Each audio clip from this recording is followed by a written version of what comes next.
எங்க வீட்டில ஏதோ ஒரு அமானுஷ்ய நடமாட்டம் இருப்பதைப் போல உணர்கிறோம். ஒரு அச்சம் இருக்கிறது. எங்களால் பெரிய அளவுக்கு பரிகாரங்கள் செய்ய இயலவில்லை என்று சொன்னால், வெள்ளருக்கு விநாயகர் சின்னதா வாங்கிக்கோங்க. ரொம்ப ஹைட்டாவும் வைக்கக்கூடாது, ரொம்ப லோவாவும் வைக்கக்கூடாது.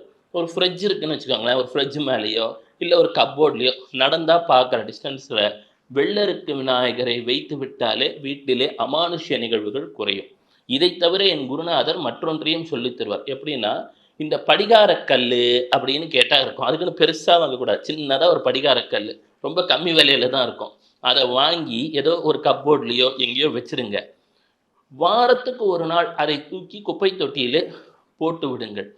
இதுவும் மற்றொன்று. அதேபோல நாம சாம்பிராணி புகையெல்லாம் காட்டுறோம் தெரியுங்களா? அதுல சிறிது சிறியானங்கை பொடியை தூவலாம். சிறிது அதுக்குன்னு ஒரேடியா தூவக்கூடாது. சிறிது தூவி வீட்டிலே தெளித்தாலும் ஒரு நன்மை ஏற்படும்.